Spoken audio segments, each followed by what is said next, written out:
All right, we are live. Thank you everybody so much for your patience. Probably what, 2.5 hours late from starting now. Oh my gosh, it's actually 3. Yikes. And that makes me one late son, so it's only going to be an hour long tonight, as I still have to get over to my mom. And to all the moms out there, hope you're having a blessed, happy, wonderful day on this May 14th, Mother's Day today. And we have with us Adam, Space Case Zero, Liminal, as well as Simon C. Joining me. And today's point of the stream is to do some alchemy chores or procedures, and just showing the demonstrations and getting ready all of these colloidal waters and MonoAtomic, DiAtomic waters to start testing and using, as well as the electroculture setup, planting all the seeds for these agricultural experiments today and for this growing season. Simon, Liminal, Adam, you all still with us? Yes, sir. Yep. Perfect. I'm here. I was letting you speak. Much appreciated. Well, now that I've done that little spiel and rant, I'll let you three lovely souls take it away with a little discussion while I continue here just to get the actual alchemy demonstration outside working or set up and going here. And basically what will be happening is I have the blue, what I believe is oxidized diatomic GANs or Ormus materials going into one of these jars. I have the purple GANs, monoatomics, Ormus, whatever you want to call it, going into one, as well as the pure white, what I believe to be single atom, straight monoatomic material in a third. And then in the fourth, as well, going to try out the, I believe, orange or brownish as well in there, and just mix them up. And what we're doing right now is rinsing and washing all of both the salts and the heavy amount of salts that was needed and used in this electrolysis process in creating the metamaterials, these monoatomics or diatomics, as well as any impurities and possible chemical leftovers from the reactions and or additions from the salt and whatnot that was in it. And key part being, if you use any amount of salt water on a plant, even the slightest, you're going to kill it.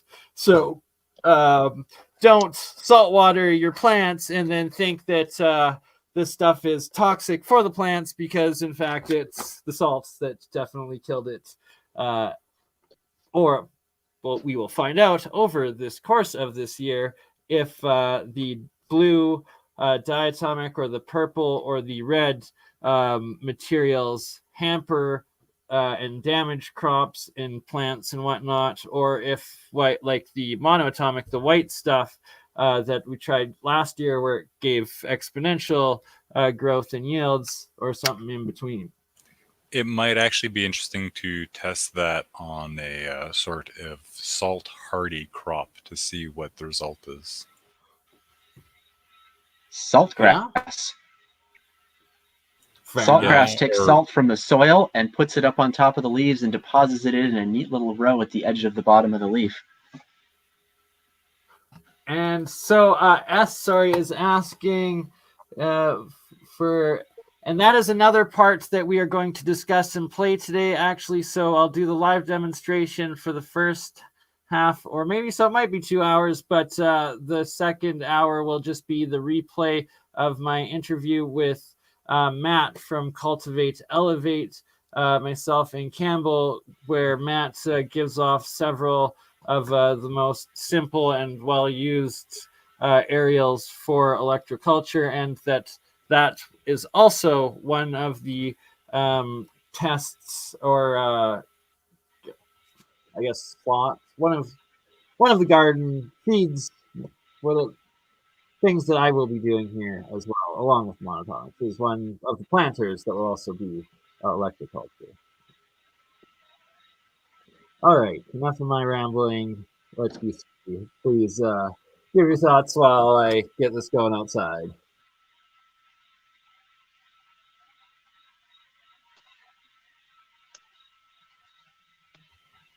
Hello.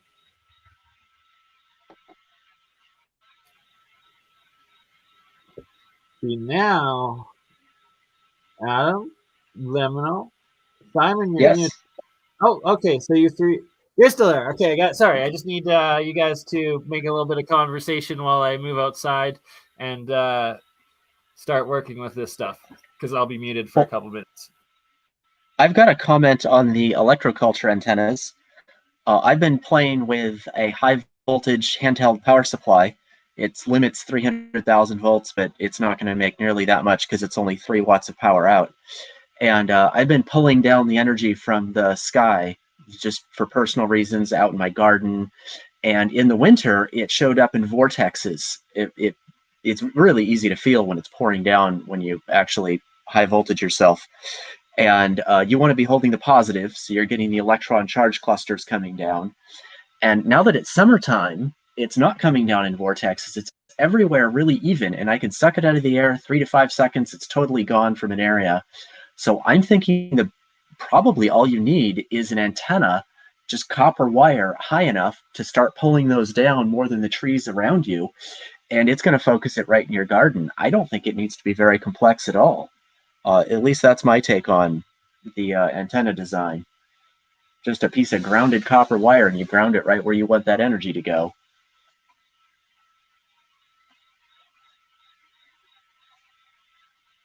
And the delta between the ground and however high you can put it is going to increase the amount of charge you get, right?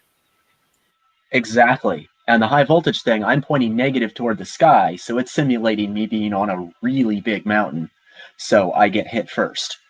And of course, this is exactly how you get hit by lightning. So I wouldn't necessarily do it in a storm. But yeah, anyway, when a storm was coming in the first time when I figured that out, it pulled in enough energy, it was physically hurting me. Yeah, so yeah, all you're doing, people. right? No, it's. I mean, it. Although, in all fairness, I was allergic to every single food, and that went away within a couple of days. My mom had been her hands had been shaking bad. She had really got messed up from a stroke a couple of years ago. 4 days later, her hands weren't shaking anymore. She was fine. I think this energy helps out people just as much as it does plants, but you can get too much of it, I'm pretty sure. But I'm doing an active thing, which is why I can get so much pouring down. But passive all day long, pulling it down in the garden, I completely can see how that can work. And then the magnets will trap those electron charge clusters. So I can see why people put magnets under like a pitcher of water. So as this energy comes in, it sticks in the water and stays there. A lot of these things I've seen people do in the past all make sense now that I know the physics of how it actually works.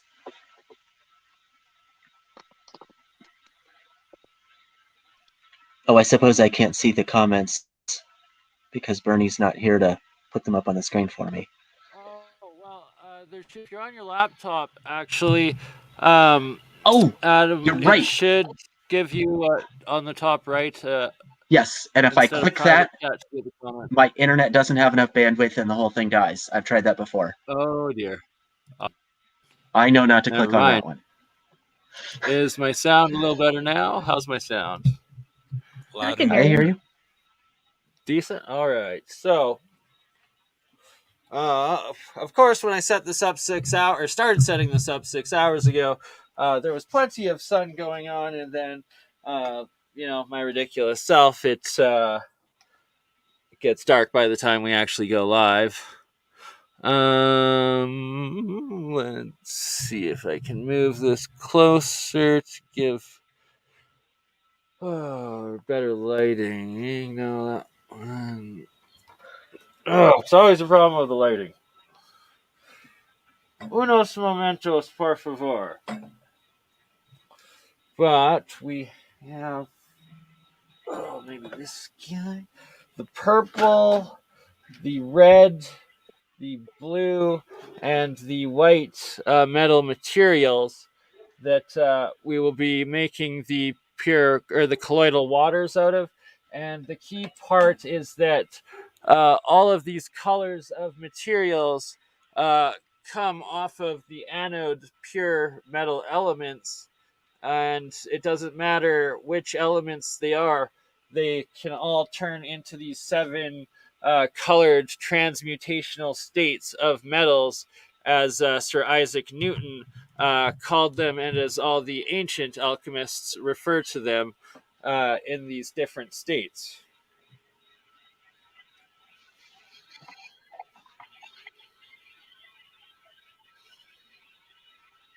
So for the audience, these have been sitting around for a while, but the actual production of the monoatomics is pretty fast, right? Yes, and great question, Simon. Thank you for bringing that up. That, for instance, this. Oh, problem with getting the light in front of the camera. There you go. Now you can see that it should be coming off. The light's a little yellow, but this stuff's pure white, monoatomic mixture of silver and copper that I used. Pure 1 ounce silver anodes and cathodes to make the silver, and pure copper, like these copper foils.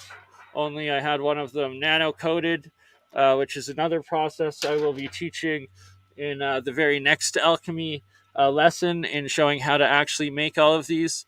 And I have the videos are available on my channels showing briefly how to make it already, but I'll do a much more in-depth one.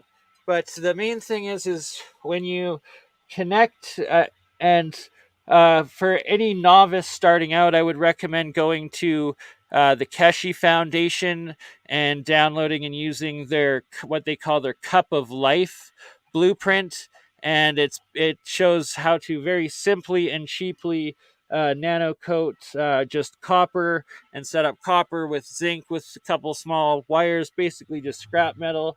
Or if you can afford the silver, to use the silver to make monoatomic silvers instead of just the copper and zinc, and the gold if you can do the gold.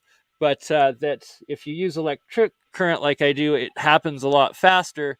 The reaction almost starts instantaneously and starts breaking down and condensing, particulating into this pure white metal. But after about an hour and a half to 2 hours time, with these currents that aren't the right resonant harmonic frequencies of the metals themselves, it starts then decaying and turning into the blue-green oxidized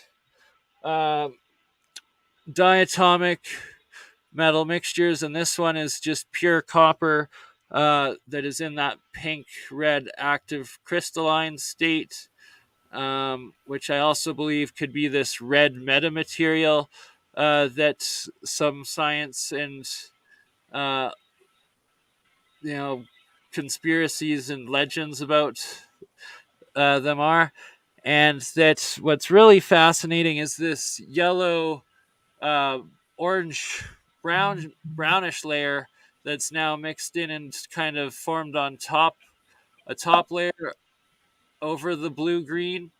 And that just happened over the last couple hours, either from me disturbing this jar and carrying it outside instead of where it had sat for the last year in stasis, where it was just pure, absolute pure blue all the way through, or that it was exposed to the sun for a couple hours that caused that reaction.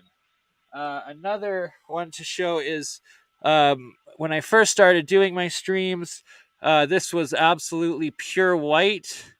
And I guess the yellow light's kind of making it look a little bit whiter than it actually is.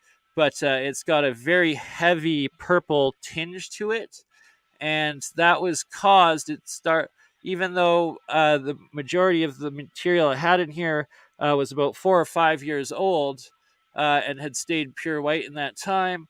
About 6 months to a year ago, I put just about a tablespoon of monoatomic, fresh, pure monoatomic gold that I had made in it, but that was starting to turn a little bit purple. And I was trying to see if mixing it would preserve it in the monoatomic state, but instead, inversely, it actually began to transmute and make all of this monoatomic white material into this pinkish purple state. Right. So the current that you're using to do this is just at the normal 60 hertz of your normal wall outlet, right?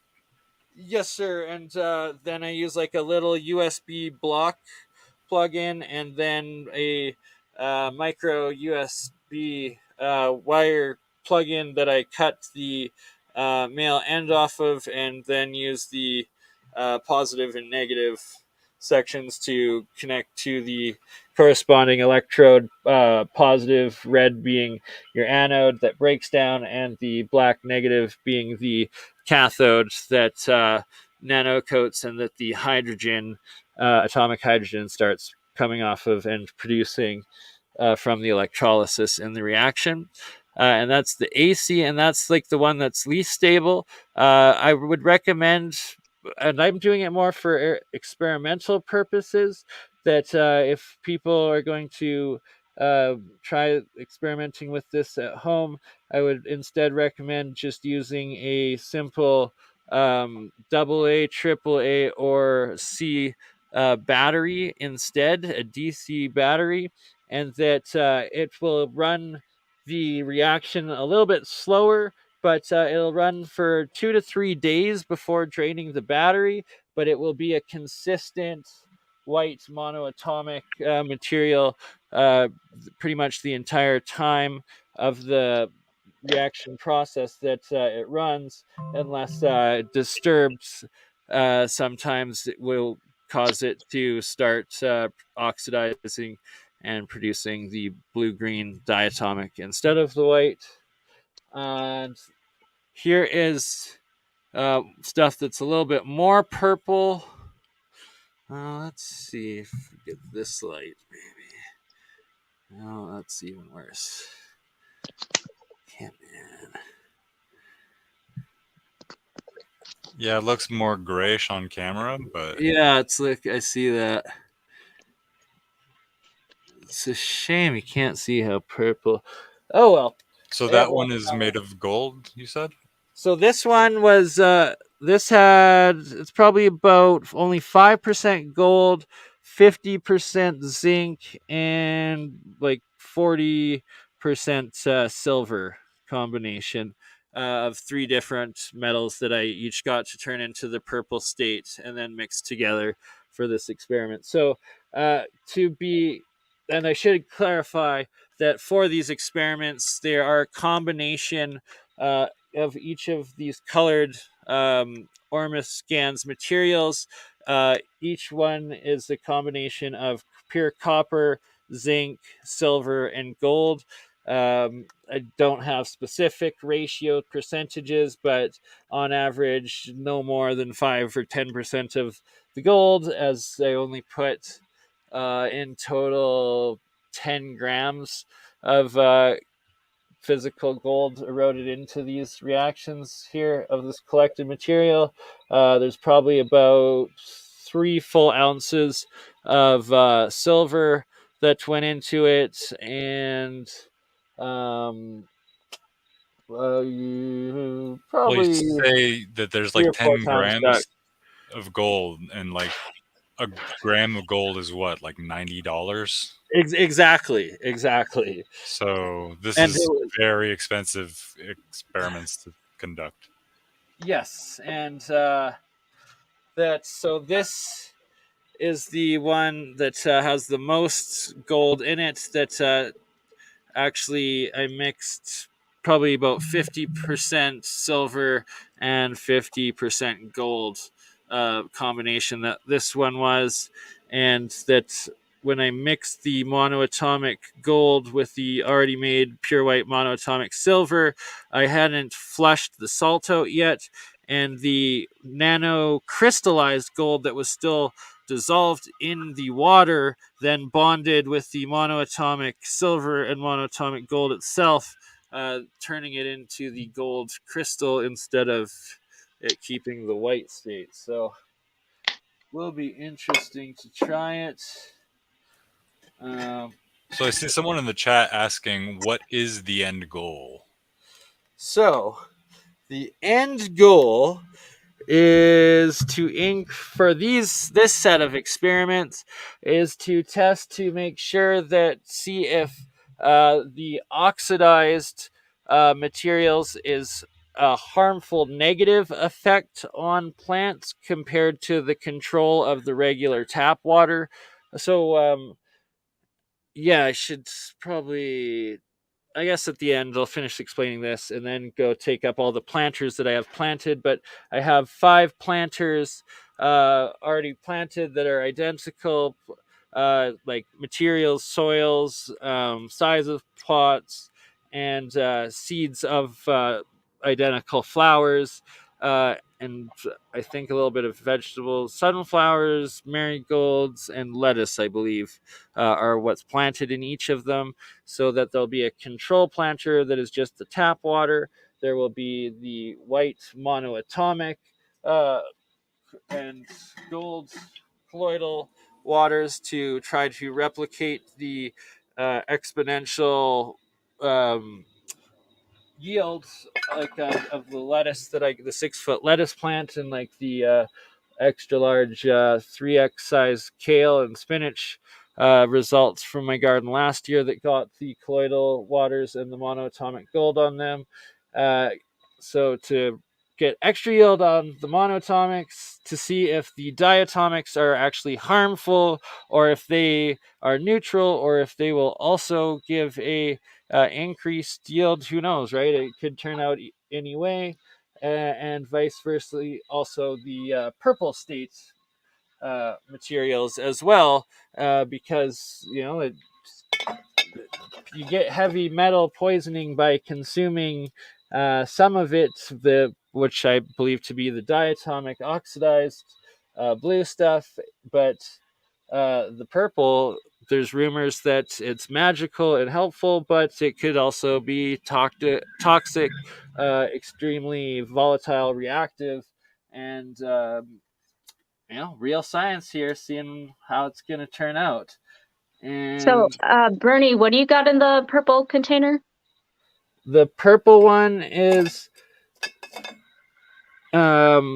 majority zinc, and then about a quarter silver, and maybe 3 to 5% gold, and Okay. probably 10 to 15% copper, something like that.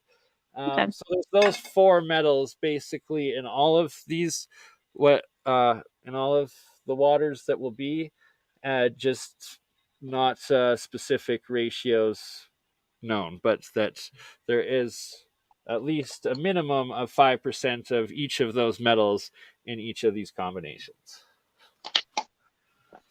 and only those 4 that make them up.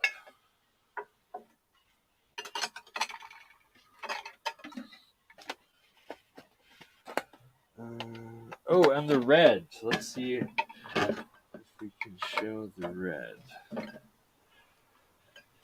So I don't know.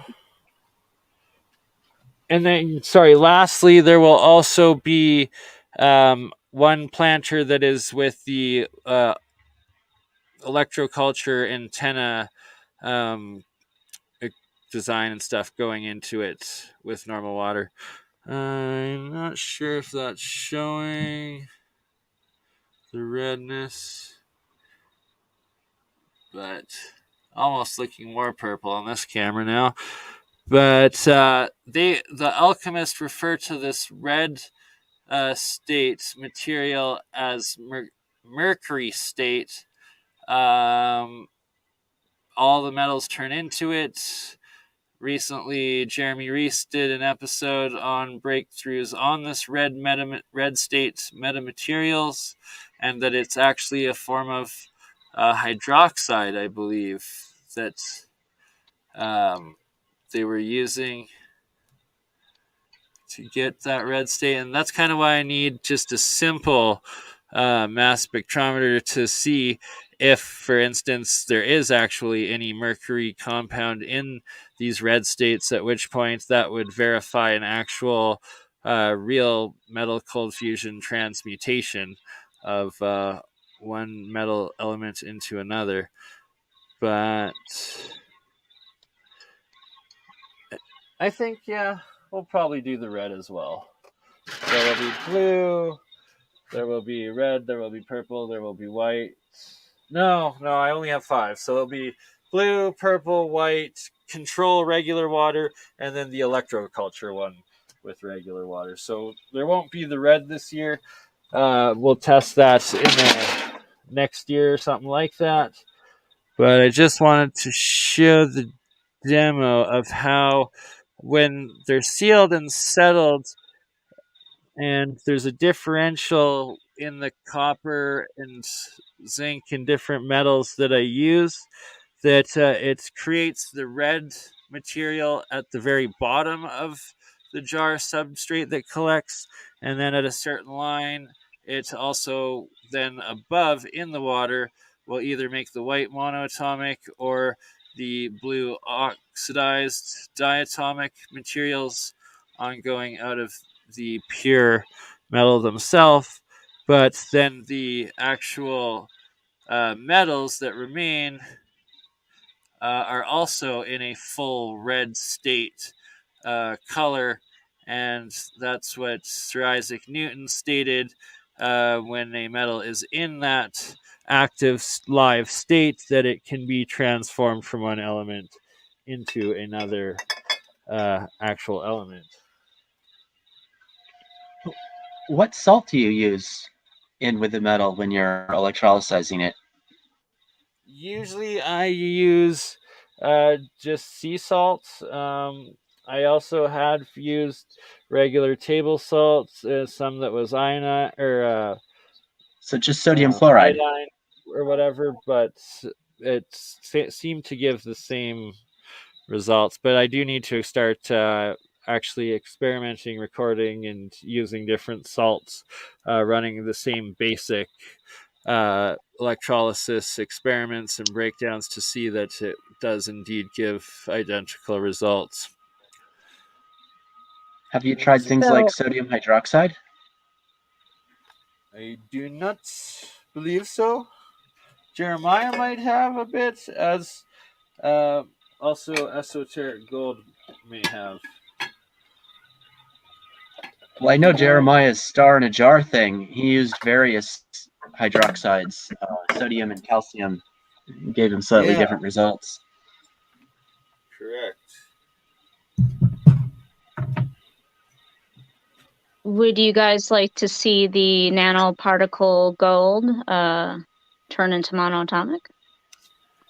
Well, that's yes. probably a good idea, especially since Bernie mentioned that it's very reactive. That'd be a good thing to demonstrate.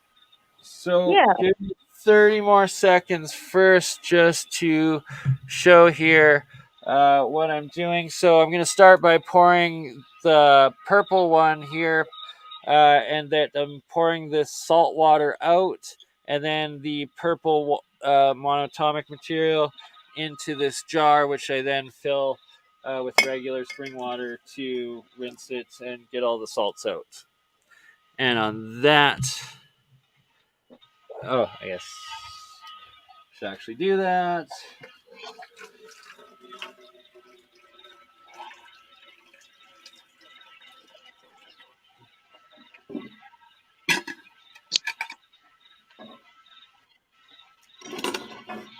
Adam, you got a whole bunch of cricket, grasshopper, locusts. Oh, yeah, there's crickets outside.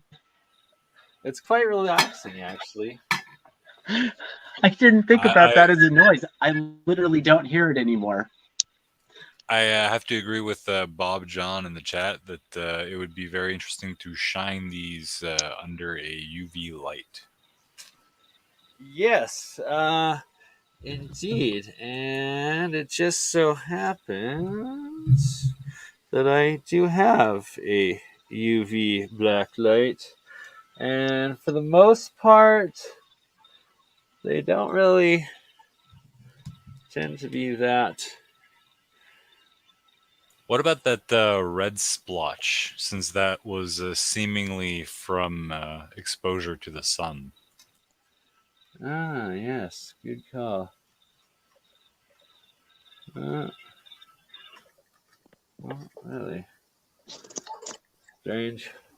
Sometimes there's little bits, and it looks like on the actual pink crystallized material, it has a little bit of reaction. But for the most part on these ones, not as much. Okay.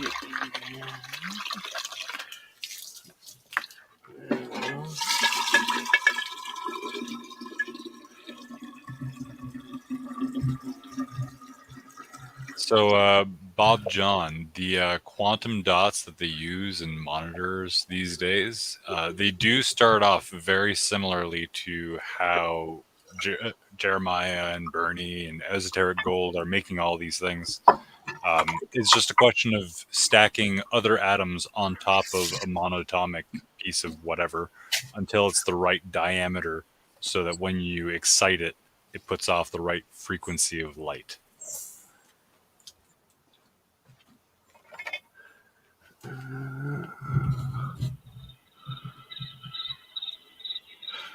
All right. Not really showing the purpleness a little bit. No.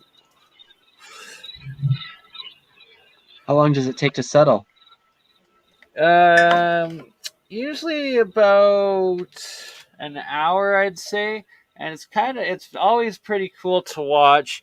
About half the time, it will make visible spiral layers in its separation and settling, and it will always start condensing down and making an exclusion zone all the way down as it condenses.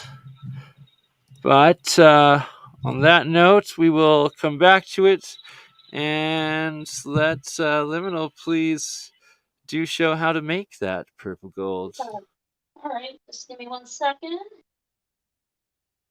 All right, so I'm going to show you guys how to, at least with the items I have on hand, how to turn nanoparticle purple gold into monoatomic gold. I'm going to turn on my camera here. Okay. And what we got here is some nanoparticle gold. I'm going to open it up.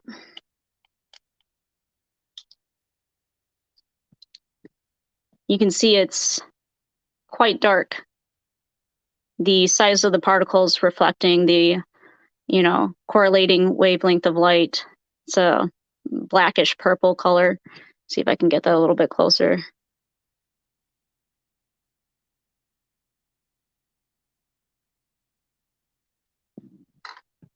And I have a small glass put to the side here that already has a little bit in it. Today we'll be using acid, citric acid, and then also an oxidizer at the end. Hydrogen peroxide, 34%. If you got stuff this strong, please be careful with it. Yeah, that's 10 times stronger than what you're going to deal with at home, and it'll hurt you. It turns my skin white, and it hurts really, really bad, and you can't stop the pain. It's really obnoxious. I literally just put a little bit at the bottom. Might be a little hard to see, but it's more than enough for 1 dose.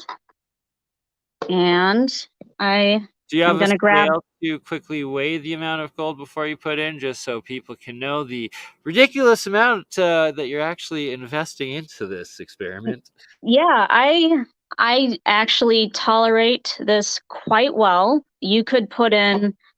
I did not weigh this because this is so small. I put in maybe approximately, hard to see, 5 milligrams, and you can use less for the benefits. But when I'm making a dose about this strong or even stronger, I definitely get an energy boost. It's not a thing I do every day. So let me just grab distilled water. You want to avoid tap water when you're pouring in any kind of water to make your dosage. You don't want the contaminants from tap water. So 1 second. Hopefully you'll see this nice purple. There you go. It's beautiful, and there's a reason why you're putting the distilled water first and not the hydrogen peroxide. Oh, the hydrogen peroxide is the last step. First, I just wanted to get the distilled water in there so you can see. Almost looks like a wine, doesn't it? It's almost a rosé. Chardonnay. And there's some particulates at the bottom that were larger than I wanted, so I want to give this some time to dissolve those larger particulates. I'm going to add a little bit more water. Just give me 1 more second.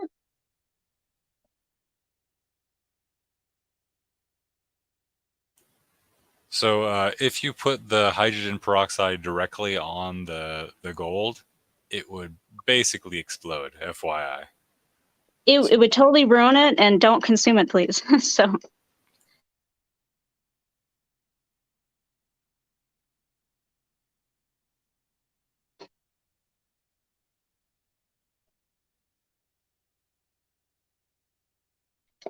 Let's see. Yep, that's about where I want it to be.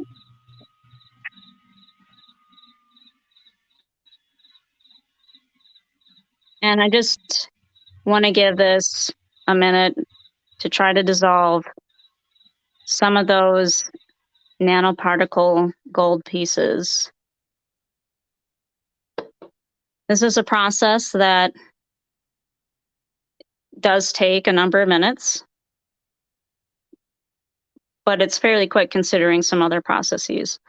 And this is an alchemical process that's happening right now. It makes you wonder about the stories of like turning water to wine.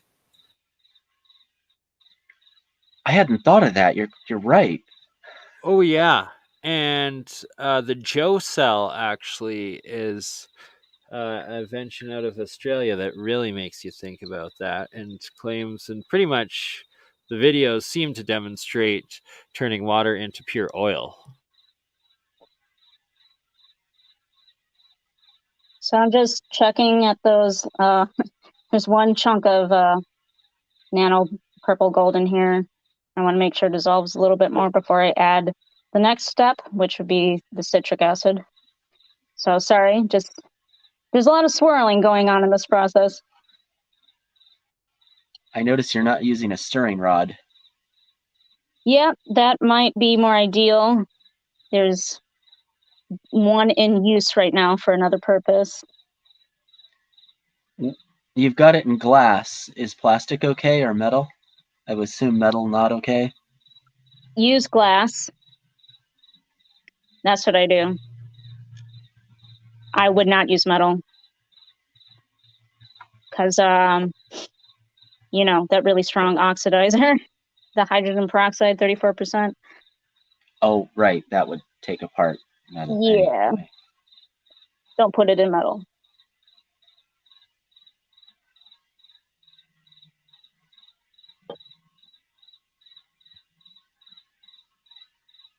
And just got a handy dandy stir rod that is good for use, handed to me. Speed this process up a little bit.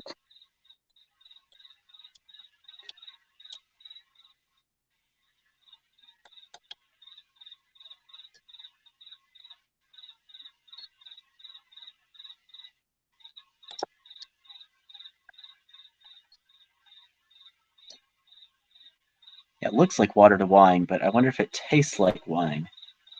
No, definitely is not a substitute for wine. It's better than wine. Depends on what you're going for.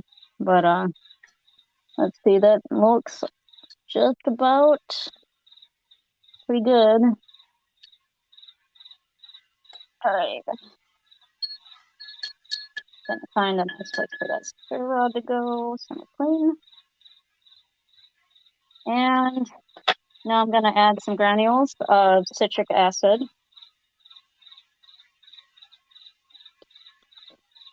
You want to make sure you have clean hands when you're doing this process. Just makes sense. You don't want to mix up too much of your oils. Natural oils.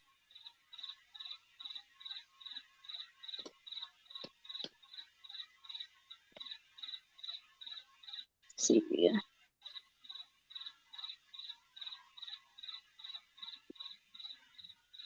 So this process is going to take a few minutes as well. You'll slowly see it change color. That's more than enough citric acid. If you are squeamish, do not look up where citric acid comes from. So there's just a lot more swirling going on. But you can see it's already starting to change color. And this is something that's going to proceed over the next number of minutes. I don't know. I think it's funnier if I just say that and don't say how it's actually made. I thought it came from the store. I got mine a long time ago, a 5-pound bucket, but I never looked up how they made it. So unfortunately, I can't time lapse this. This actually will take a few minutes, but it will slowly but surely change color. Let's see where it's at already. It's still pretty purple. I'm gonna add a little bit more of the spilled water. That is the best looking grape drink I've ever seen. Purple drink. It looks tasty.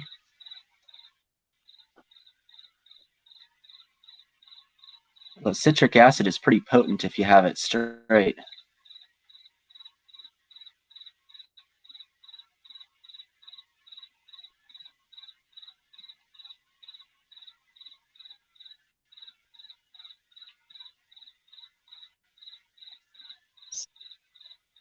It's funny with the crickets in the background. Sorry, I keep forgetting to mute it. This is a process that does take some minutes. It will change color.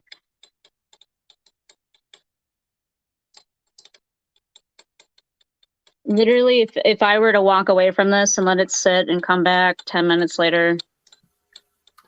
I really do fully get the water to wine now out of gold. Like, yep. Was that well, that's such a huge breakthrough. Like, that literally could be referring to Jesus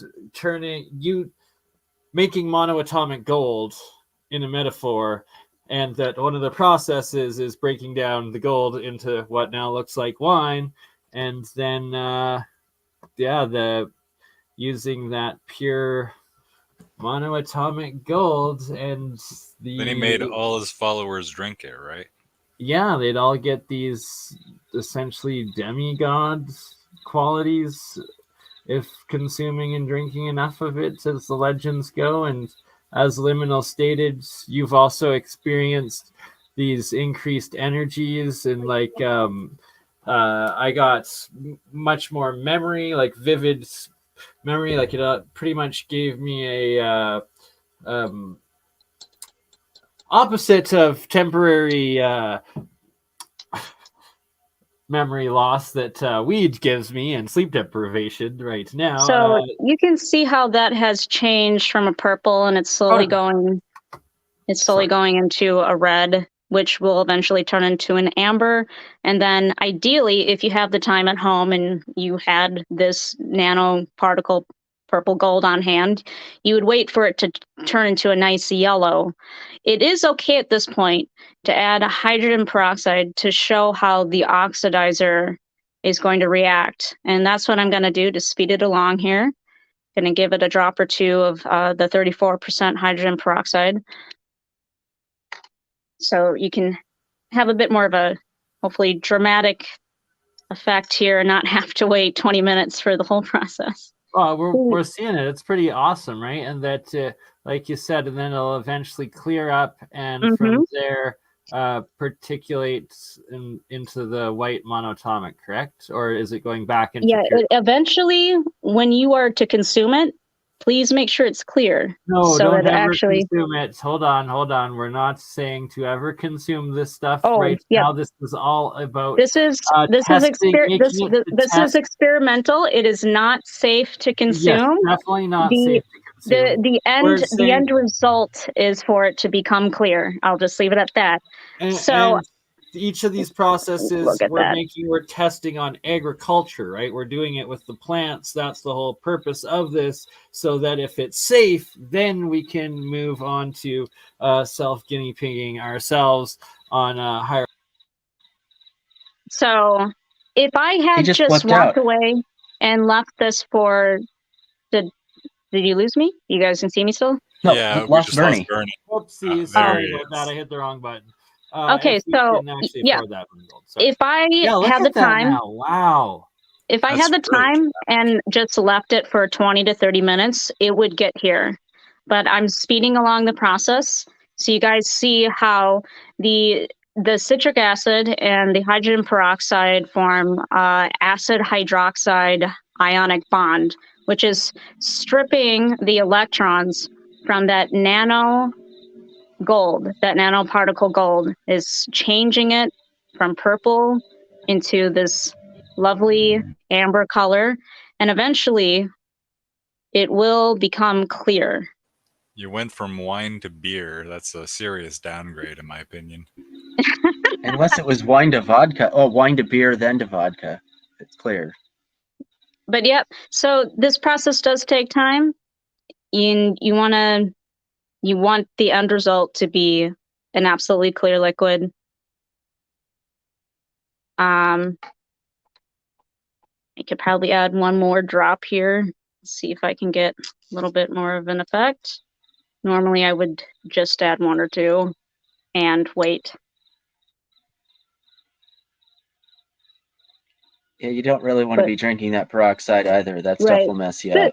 Since it's for demonstration purposes, I'm just adding a little more peroxide than I normally would. Well, it's probably also food grade peroxide, right? This was specially prepared peroxide. I'd buy food grade at the vitamin store. Basically, don't ever eat any of these toxic acids, metals, or chemicals, ingest them, or any of the sort, because, well, they're quite harmful, toxic, and destructive if the wrong state of material or chemical compound is consumed. And look at that now. Or in the wrong quantities. All elements are poison. Yes. That is why, if you are in California, everything will give you cancer. So you can see it's really starting to turn into a much more golden color at this point. And this process will just continue until it becomes clear. For the sake of demonstration, again, do not consume.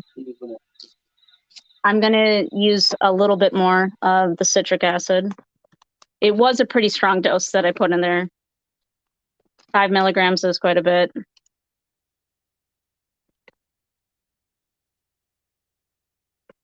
Okay, just 1 second.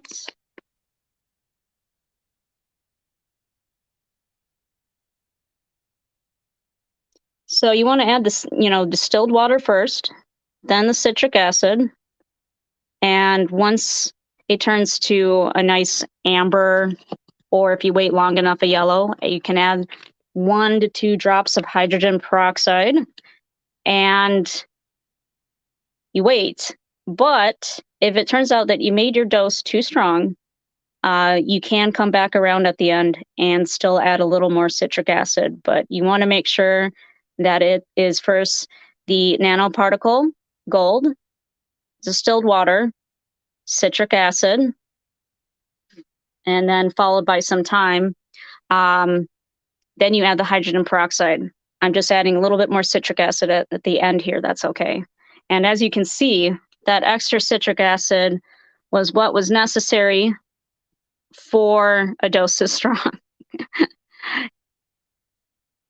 You can see how much lighter in color that is now.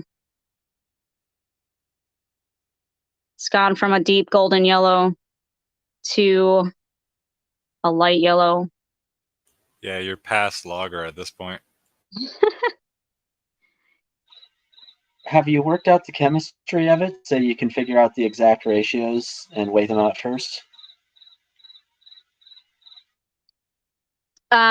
We try to not take more than a few milligrams. We were generously gifted this, so we have some winging it experimentation, if you will, to play with.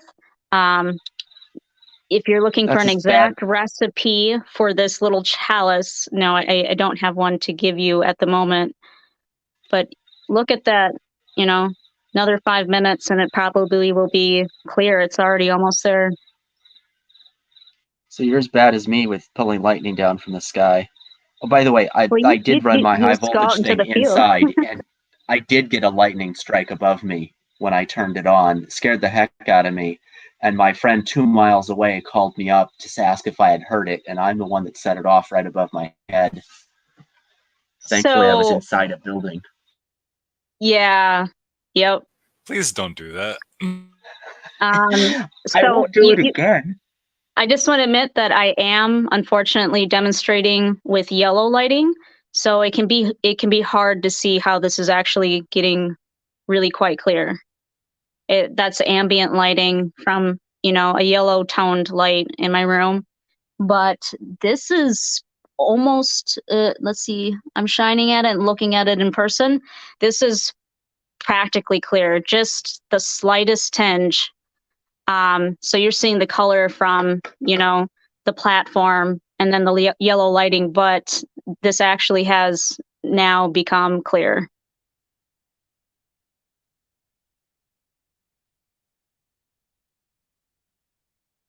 Yep. That is awesome and amazing and epic, and showed several states of the colors of transmutational metals that I And was because agreeing with.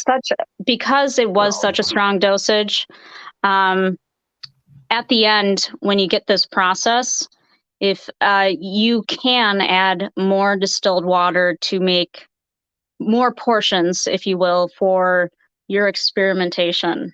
Again, this is not a medical cure. This is not to be consumed, but this was a very strong dose I made with extra oxidizer from the 34% hydrogen peroxide, and it's quite tart from the citric acid. What I would do is, you know, add quite a bit more distilled water, and then you could put it in the fridge, and you would have a number of portions for, you know, the next several days, sort of thing. So there you go. That's Great idea clear. by Uncle Sleepy, the P. I can't even say that. Yeah. Well, I white got paper a tissue right here, so that'll have to do. I'm just gonna work with what's Perfect. right in front of me. MacGyvering it. Yep. You see that? That's really clear. Look at that. That's epic. So It started from purple, really, really dark purple, and now we got something clear, and you want to end up with something clear. You're not done until it's clear. And if you ended up using a little too much citric acid or hydrogen peroxide, just add more distilled water, put the rest in a mason jar in your fridge, you know, there you go. and that what you've demonstrated the known ancient alchemical process of making these materials, and that this is also how David Hudson's Ormus patents are used or the process in the David Hudson's method, Mhm. where I'm doing the exact same results and states of transmutational breakdown through the electrolysis and getting these different results. But that your one chemical reaction went through 3 or 4 of those transmutational colored states all in one here demonstration, ending in that pure white monoatomic material at the end. Yep. It's really important to have an acid. So citric acid I have found to be the most effective, but you could use lemon juice. Lemon juice is another option. But you also need an oxidizer, a strong oxidizer. So what I had here today was 34% hydrogen peroxide. Please be careful if you have something that's strong. And the acid and the hydrogen peroxide go together, and make a acid hydroxide ionic bond. And it literally stripped away the electrons from the purple nanoparticle gold. So that's what happened here, and what you're seeing in front of you is now monoatomic. Does it get noticeably warm in the process, or? There is no temperature change going on in this process. Not that I have noticed. Am I allowed to speak about personal experiences? Or like you guinea pig? It does. When it's concentrated? I'm sorry, I'm getting a little background feedback here. It apparently does actually warm up when it's concentrated.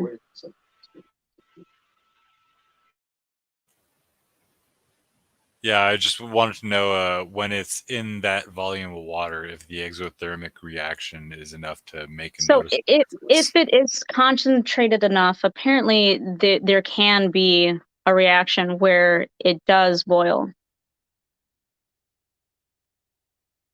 But that wasn't the goal of this particular process here today. And I wouldn't recommend it. It would be a waste of excellent material. But to each their own. Because there's not a lot in here, and it doesn't take much. This stuff, I think, is 20 years old. It does not oxidize. It's still good. It'll last forever, depending on how strong you make your portions, your experiments. So, doesn't look like there's a lot in there, but Well, I'm telling you, this is 20 years old. And it's still as good as it was 20 years ago. This actually does not oxidize. You need an oxidizer like the hydrogen peroxide to So get the this result in the chalice. actually a really good example of why it's important to research these things is that if you just consider how much gold is dissolved in the oceans right now, that we wouldn't necessarily have to mine out from the earth if we can just extract it. So doing experiments like this where you deal directly with it, there's value to it, even if it is very expensive to do. So just food for thought. I've thought a lot about Yeah. what's dissolved in the oceans. There's an enormous amount of stuff out there. And then you look at how much in monoatomic, most of the modern way we look at metals or look for them, you can't see it. So when you look at like a heavy clay soil, there is likely a lot of the stuff dissolved. And if you eat vegetables out of heavy clay soil, it's hard to grow stuff in heavy clay soil. But you can taste it. Like there's something in there that's different when you grow it on the same spot over and over again and leach that stuff out. I'm convinced there's an enormous amount of that stuff in the ground. But I live in gold country in California, where there's a lot of gold around, and people taste vegetables from here and they're like, what the heck did you do? I bet Bernie's experiment with adding this to the vegetables, I bet the plants take it up and use it and figured it out a long time ago. Yep, and that's it. Normally, this process takes anywhere from 20 to 30 minutes, so I sped it up for you guys. I hope you liked it. Well, thank you very much for the presentation, Liminal. Thank you.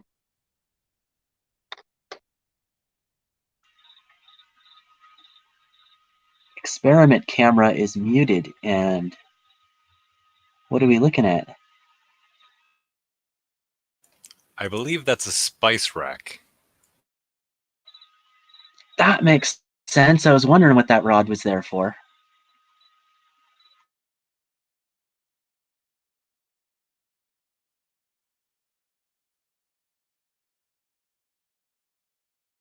Sorry, it was the first time I was using the Experiment Cam tablet, and I couldn't mute it, so I was getting the double sound feedback there, and that was why it was muted. And it was showing this being the purple stuff, that it's mostly settled now. You can see a little bit of material, but that the bottom 1-inch layer of this material is there.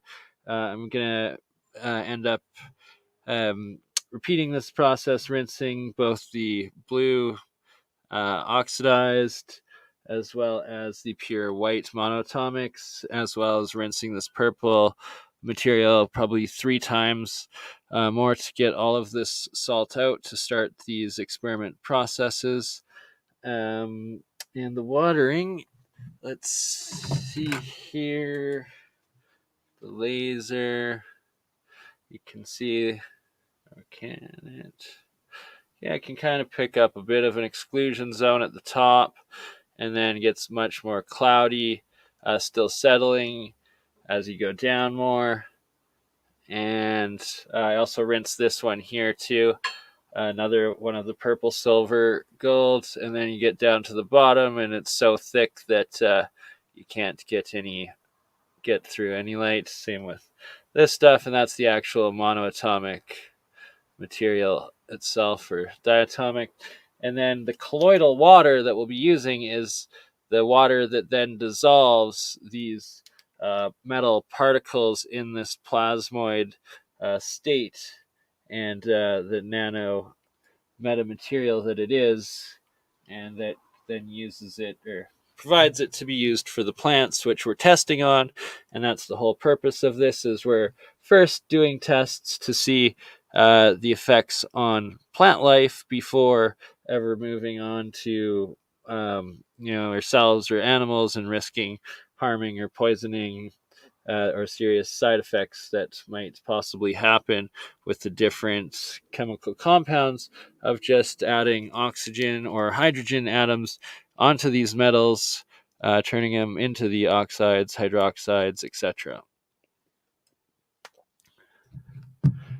Any questions?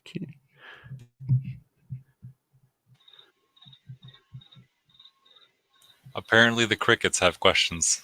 I Just unmuted that. Only crickets. I was thinking about asking, when you're doing your electrolysis, do you have the same metal on both plates, or do you use copper Yes. on one and... No, Okay. it's always same identical pure metals. So for anything I claim as monoatomic gold, it's pure 24 karat gold anode, as well as pure 24 karat gold cathode. Thus, it's literally gram for gram the price of gold to be doing these experiments that you've just seen, both myself as well as Liminal demonstrating here tonight. And that is what real alchemy, real monoatomics are. And that one thing to be very careful about if you're going out on the internet or just into the consumer market to purchase your own what they claim to be monoatomic gold or monoatomic silver, colloidal gold, colloidal silvers, and that a lot of times they will charge the price of actual gold, but they'll be making it with just simple seawater or other elements, and falsely claiming that those monoatomic elements are indeed gold. And Unfortunately, I cannot recommend a single consumer product. You will spend a lot of money and not really be sure what you're getting. So stay safe out there, guys. Financial advice: don't buy things that you don't know what they are. Yeah, right. And don't and the only health advice will be to don't ever consume any of this stuff or anything at all that you don't fully know what it is or what the side effects possibly could be, as very easily things that, it's the exact same metal that you're either turning into this pure monoatomic that could have these potential increased benefits that we're going to hopefully repeat and test on the plants and demonstrate. And then what seems to be these people that have given themselves silver heavy metal poisoning and turn blue and actually die from silver heavy metal poisoning and potentially even gold heavy metal poisoning by thinking that they're it's still good for them even though it's turned to blue or green and that's what they want, when in fact they've actually wasted that gold and turned it into a toxic poison. Inversely though, it's copper oxide, colloidal water, potentially a very strong disinfectant that it could be used as and stuff like that, but regardless, you got to handle this stuff. Don't let it get skin exposure. Use proper safety gloves, equipment, and yeah. If you make it wrong, it's inexpensive. The price of gold f up. So you want to know what you're doing. I remember instructions on how to turn the monoatomic gold back into regular metal. Didn't the guy that figured this out in the modern times that patented it, didn't he have instructions both ways? And he had like a wet version and then he had a version where you do it dry with fire for both directions. Yes, sir.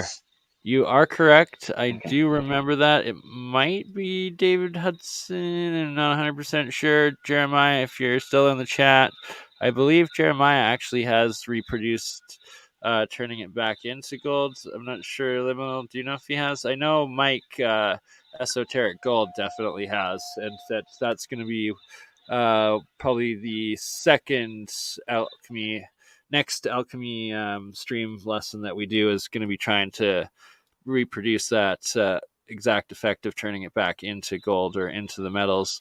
I've also heard that using microwaves with some of this monoatomic material can also turn it back into the pure metals, but can also have other crazy different weird effects that I haven't risked experimenting with it myself, not having the proper equipment to be safe doing it. Speaking from experience growing crystals, when you nuke it, it resets the lattice. So if you had already placed a seed in a tray to grow a crystal, it's too late to try to heat it up in a microwave. But if you wanted to reset the lattice and do more work with it, microwave can come in handy by literally breaking down those lattice connections in the solution. So yes, when you put the seed in the solution, it's actually imprinting a lattice across all of the solution. So that's what we found out in our crystal growing experiments.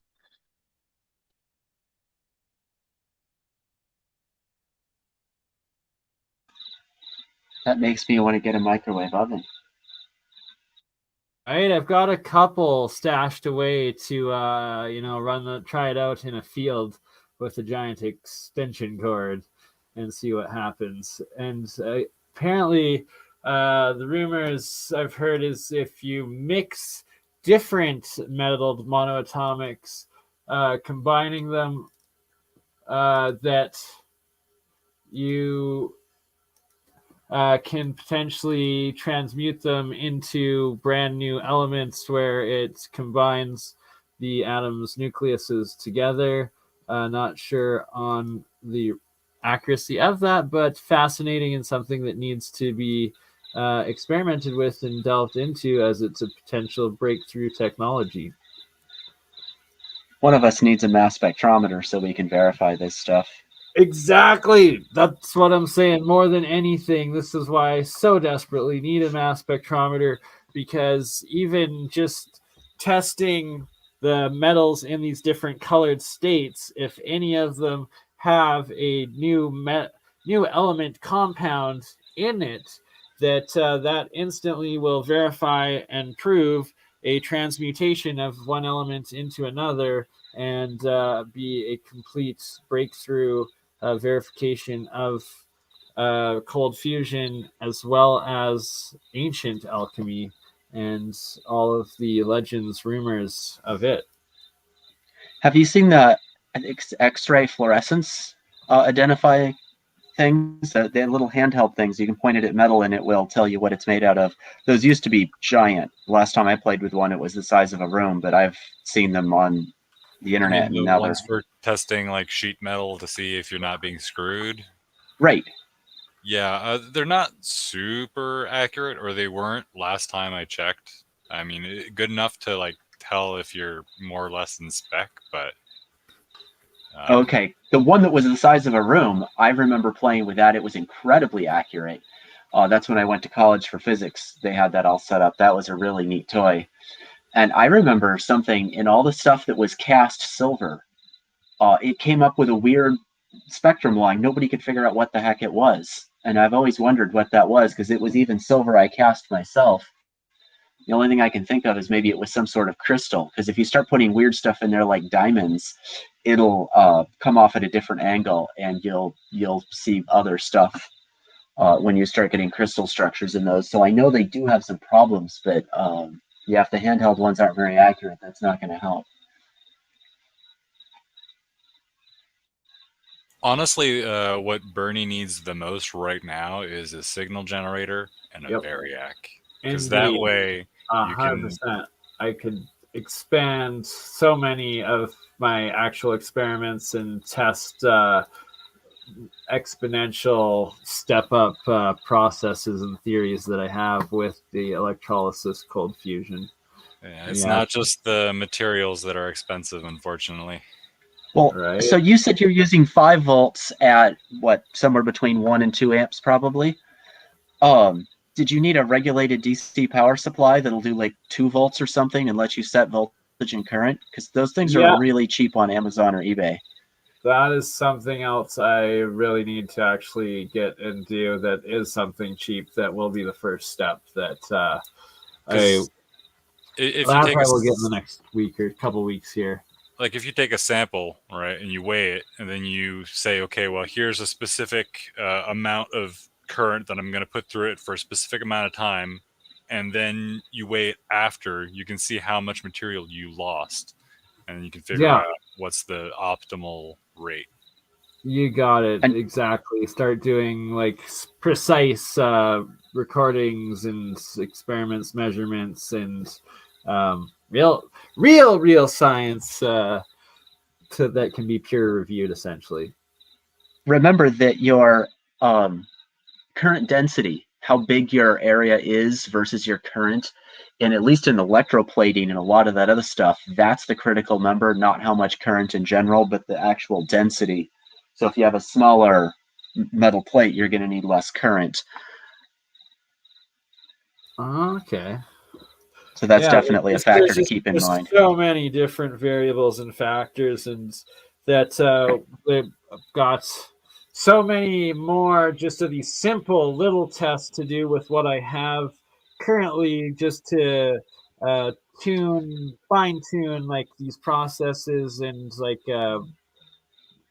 just know what the heck we're doing before taking it a whole nother level with new energies and potential decay, radiations, cold fusion, transmutations, and the rest of it.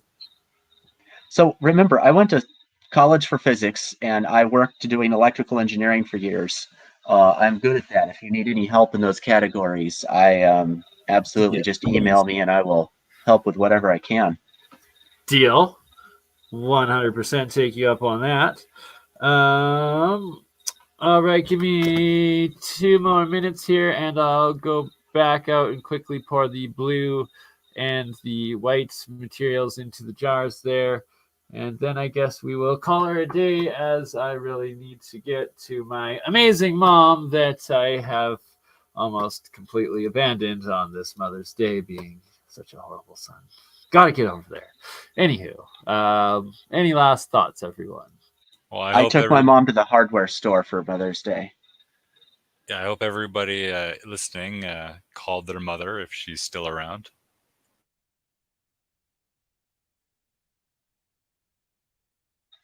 Yep, call your mom. If it's too late today, catch up with her tomorrow. Let her know you love her.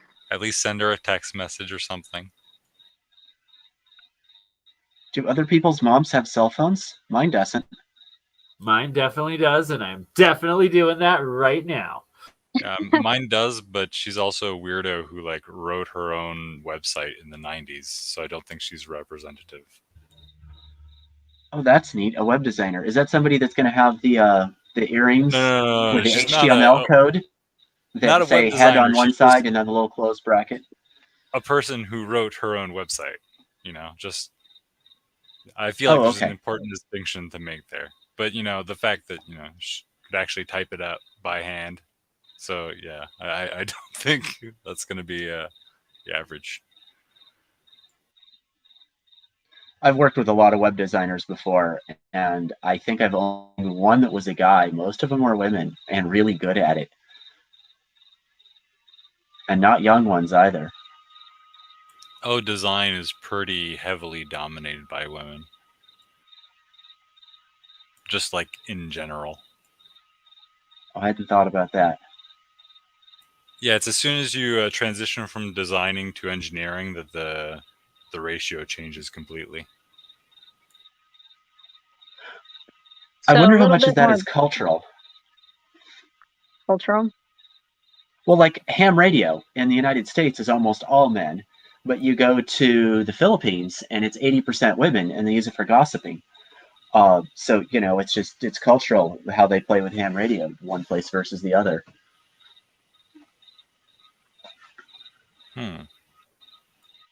I did have a little bit more background on that purple nano gold.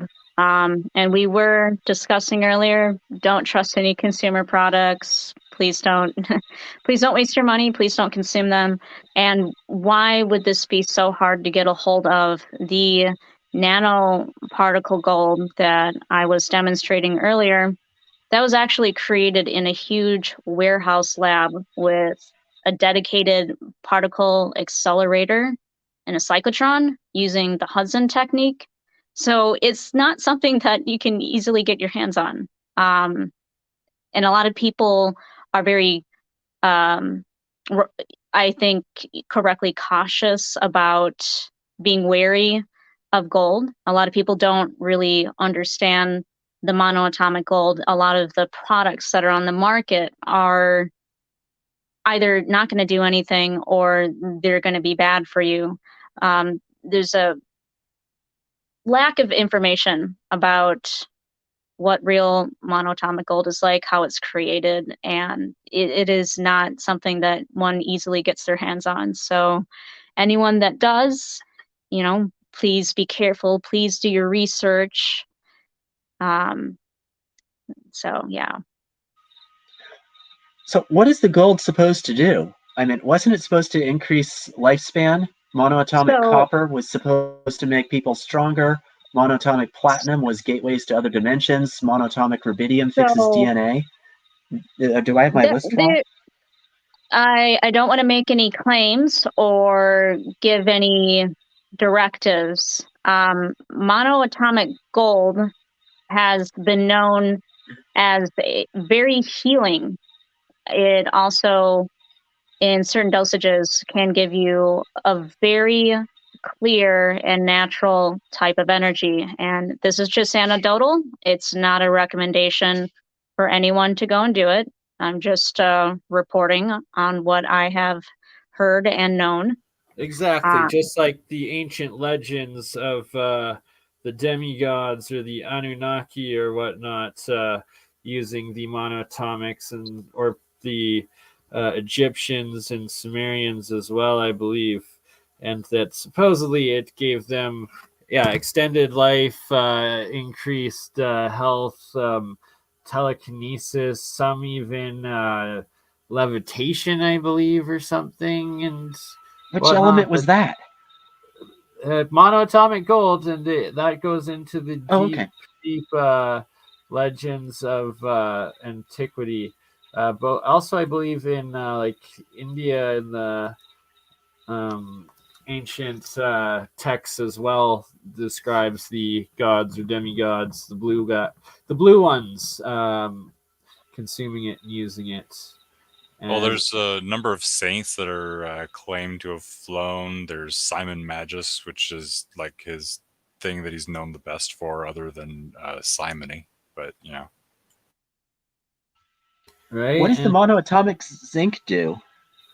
So zinc is supposed to give you help level your emotional state and put you in touch with like your emotional spiritual consciousness and leveled self sort of thing, as well as the increased all of these main element soft noble metals in the monatomic plasmoid states are supposed to give I guess health and It extended the life is the legends, but there's the also reports all the and people feedback, that have died and poisoned themselves and harmed right? themselves by taking the wrong stuff that isn't the pure monoatomic and that has Please do oxidized. your research. Please be careful.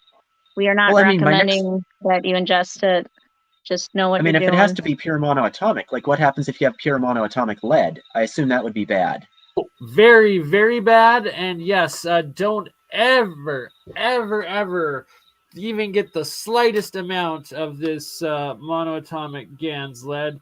I experimented with making it once, and it damn near killed me overnight, just draining me of the energy, and it almost killed my dog of the time too. I've told the story a few times, but yeah, it's insane. Like it literally sucks the life energy out of you, and like I didn't even touch it or get it in me or like have a like heavy metal poisoning. It was just like the energy of that stuff just sucked so heavy, like it. I probably sound like an insane person trying to explain it, but once you experience it, it's crazy and it's absolute poison and very dangerous stuff. point is you don't want metal poisoning. Well, did you Monatomic see? lead equals you are dead. Well, did you see the experiment NASA did where they removed all the ions from the air? None of the test subjects, the animals they did, lived more than 2 days. Really? And I wonder how much of these ions in the air are actually charge clusters that, animals and plants are using all the time. It's just everywhere. And if you filter them out, which is how you'd filter out the ions, it'd filter them out the same way so that you can push them around electrostatically. Things literally die on you. It wouldn't surprise me if the monoatomic lead just pulls that out of the air and just sucks it all out of a room and would ruin you. That would make sense. I would think mercury would do the same thing.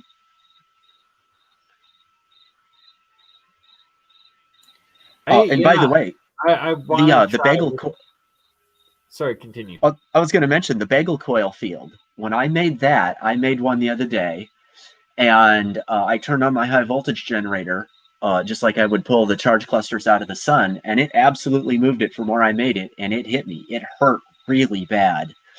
But it does show me that you can move these things around electrostatically very easily. I mean, I shouldn't have pulled it into me. That was stupid, but I was testing to see if it worked. And this energy is floating around everywhere. It's what all the biology runs on. And it's just kind of surprising to me how it all links together. I know I'm calling it electron charge clusters, but then again, people call it Reiki energy or chi, and there's different frequencies it runs at, and it's such a clear picture once you see how it all works that it's all the same thing. 90% of it is just getting people to agree on the words. Yeah, and everybody that discovers this calls it something else. Like Ken Shoulders figured it out, and he called it something completely different. It's just kind of surprising that it is all the same thing. They're different sizes. They're running different frequencies. They affect people differently.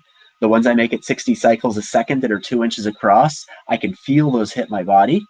But when I accelerated it with a high voltage, it hurt. The one at 7.2 megahertz, the same size, that burnt me from the inside out. And that spot on my skin still hasn't healed. it's white. It reminds me of like the cattle mutilations, how people say there's no blood there and it won't heal, or I did the same thing to myself accidentally. So those are really not safe to play with, but it's just, that's why I chose to go pull the energy down from the sun, because at least that stuff is hopefully natural in the right frequency and won't hurt me, but we'll see if it kills me. So Hey, I don't Bernie, know. can you put up this comic Fascinating. real quick? Which one? The one I posted in the private chat, just because it describes exactly the situation we're in for most of this stuff. Aha. Yes. I love memes too. Yeah. Is it there? There we go. So for those who are listening, how standards proliferate. Situation, there are 14 competing standards. 14? Ridiculous. We need to develop one universal standard that covers everyone's use cases. Yeah. Situation, there are 15 competing standards.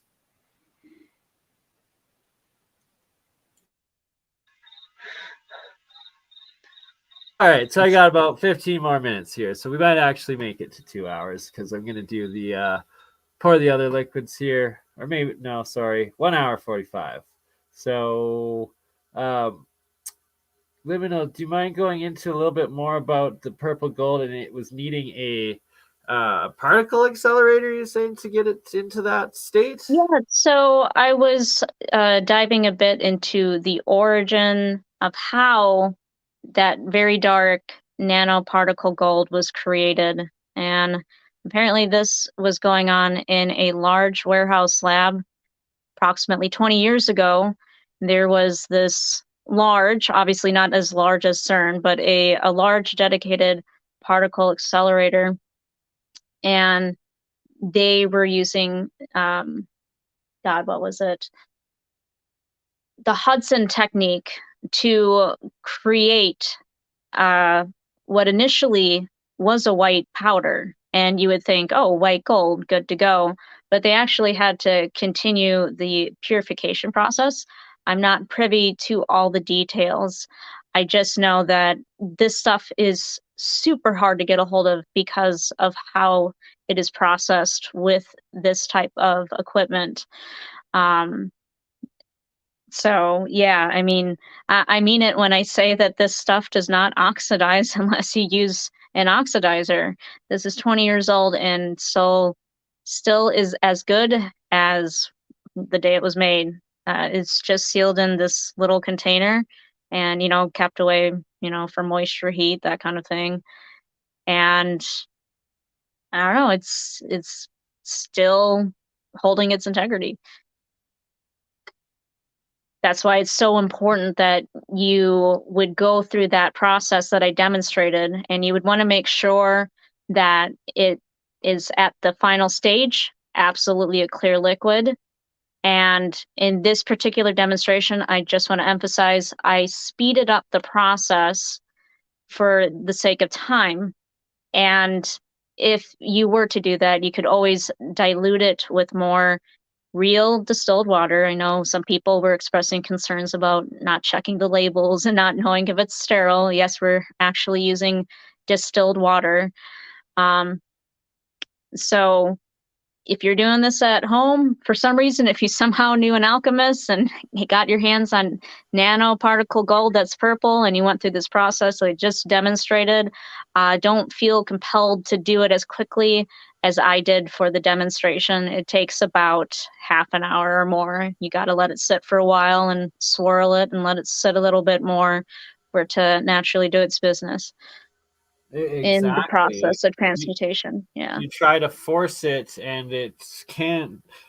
Sometimes it will oxidize or like form into other compounds, and you're wasting literal ounce for ounce gold, microgram for microgram gold. And that's why that purple gold, as you just described and explained, is so expensive, because you're starting at the base price of gold and then putting in all of this extra energy and processes and extra chemicals, and it's expensive as heck. Yep. So what I did here I normally wouldn't, but I can take what I just made and add more, yes, real distilled water, and just store it until further experimentation, and it would be fine in that case. But I understand there's a lot of confusion about monoatomics.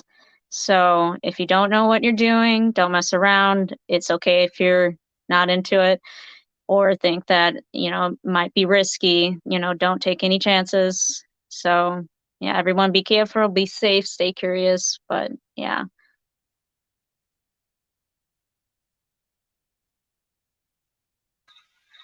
I was just thinking about the silver, and I think they mine that out of galena, which is mostly lead. So I bet if you just get standard silver coins, they're not going to be pure enough. For which stand? So that's the thing, is you need to get the pure, like 99.99% silver, and you can't use such things as sterling silver, especially older sterling. Some of it actually contains small amounts of lead in the alloy, and you will instantly poison yourself and kill yourself off of it. And even if it's just copper or nickel, sometimes, and just, even a couple percentages of that in that silver alloy, it will oxidize all of it, turning it into a very poisonous, toxic substance. And this is showing the pure ounce silver maples that I use.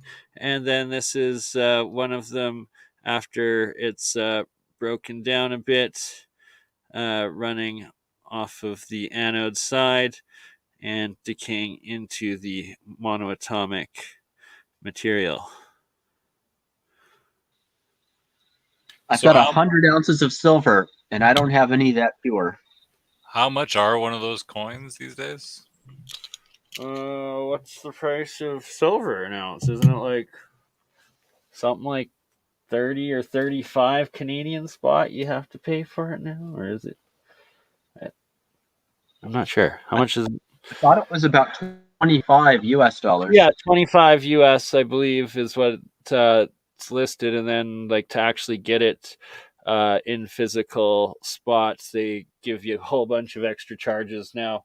Where I think it's crazy, the distortion between paper, gold, and silver, and physical bullion. Well, isn't silver technically rarer than gold on Earth? Good question. I'm not sure on that one. The real problem with silver is it oxidizes.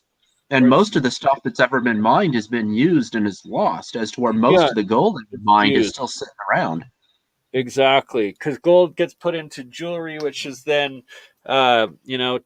stored, preserved, and kept, or as a bullion of store of value, where silver is actually used a lot more in electronics and like solar cells, especially, and all of that. And like you said, oxidizes a whole lot more too.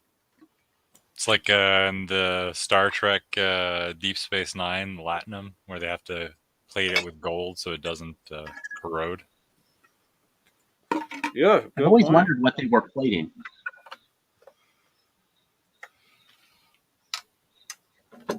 Yeah, it's latinum. So whatever material that's super valuable for whatever reason, it's space fantasy, whatever.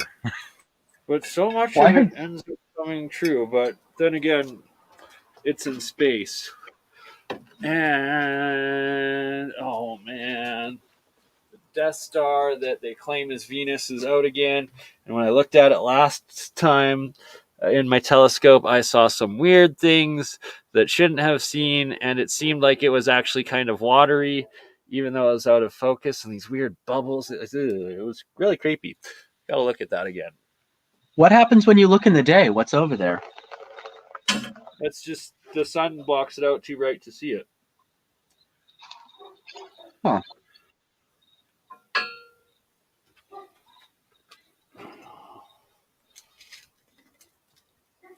So once again, some of the oxidized silver copper mixture in this one. That's pouring the salt water out.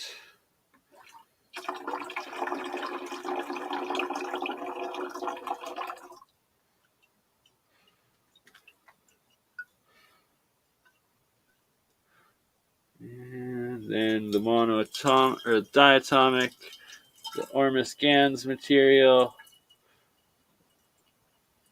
into the jar to rinse.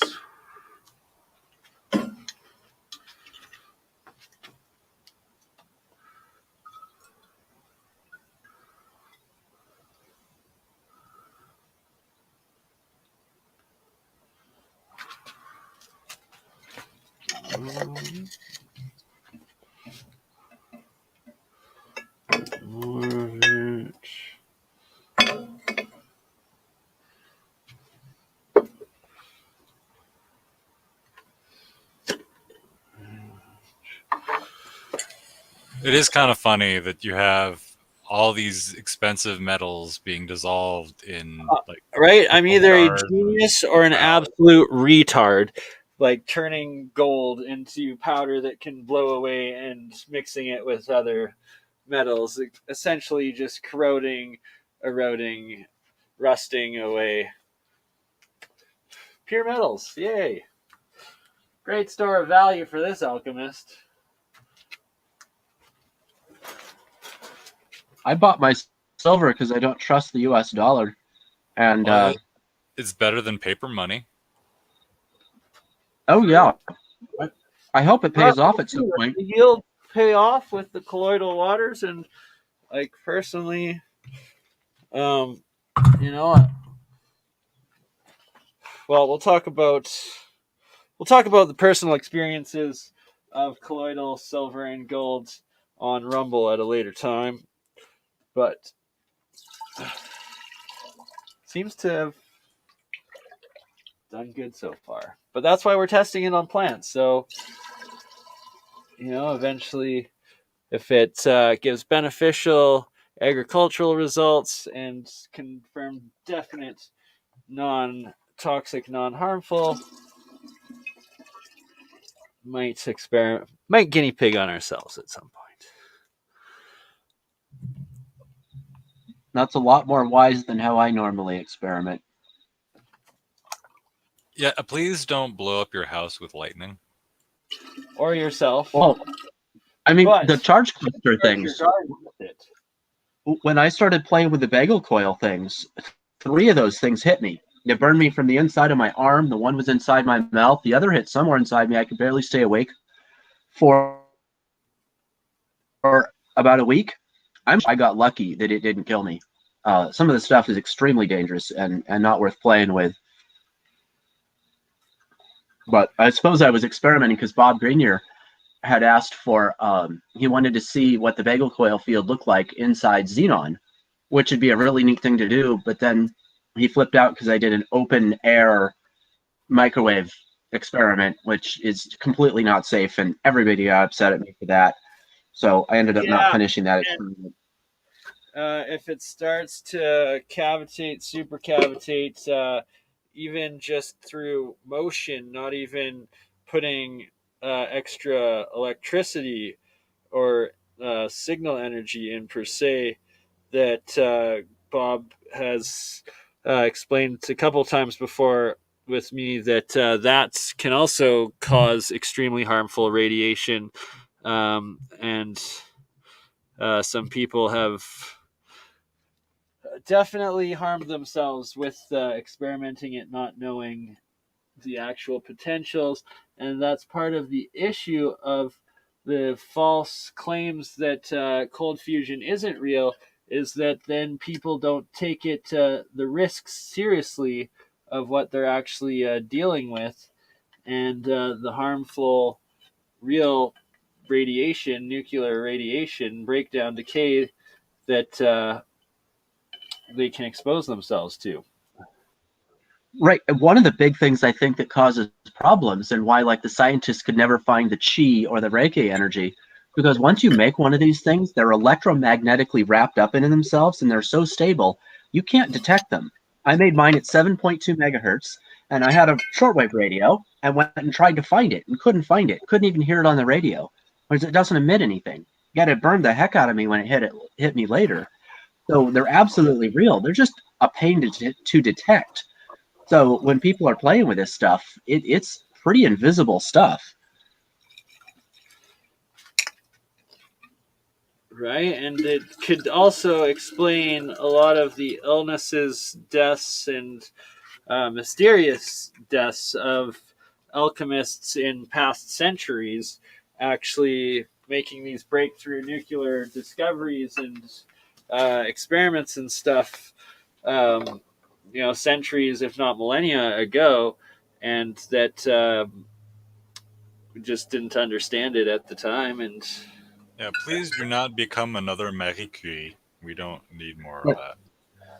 I'm completely convinced that it's killed a lot of people in the past that didn't know what they were doing, didn't have shielding set up. And yeah, Madame Curie died from that. I've got her biography and I've read that. The TV show that Netflix did on it was not too far off from the book, but my gosh.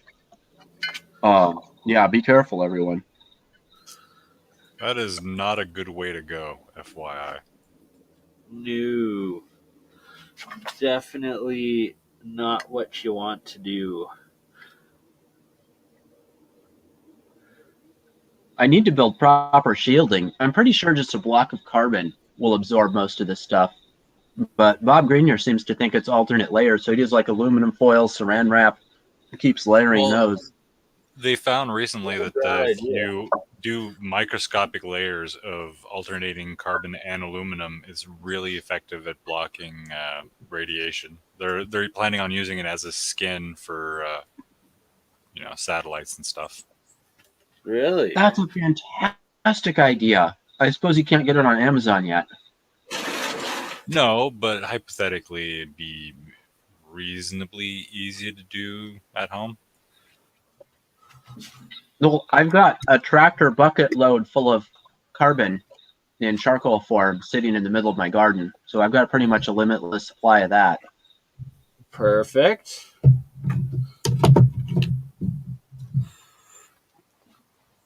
Sorry, just grabbing a little bit more diatomic zinc copper combination right now. BRB.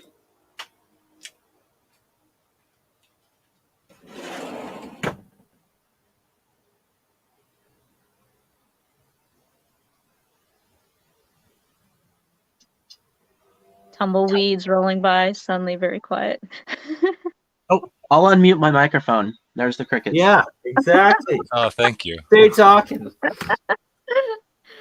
I literally forgot how loud they were because I don't even hear it. Now you guys have got me paying attention. I wonder if I'll be able to sleep tonight.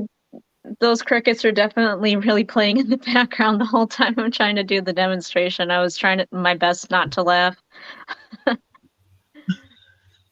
I've been here so long, I literally don't hear them unless they're pointed out. It's so funny. They're definitely there. It's funny. But yeah, they were playing the whole time while I was doing the demonstration. Crickets.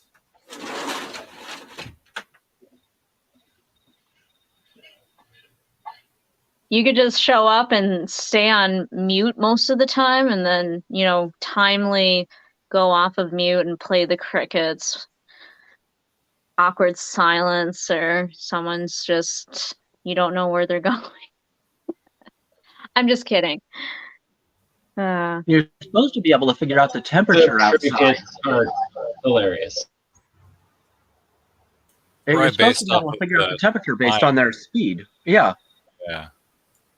I've heard that, though I don't know how accurate it is, and probably varies from species to species. Well, I've got a 1/10 of a degree readout from a digital thermometer outside, and I don't know how accurate that is.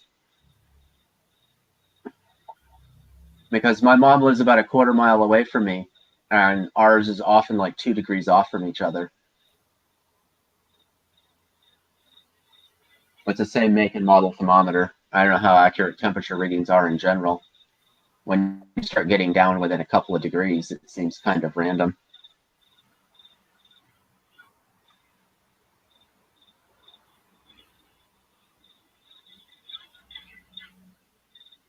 This is like watching the corn grow, watching the stuff settle out of that.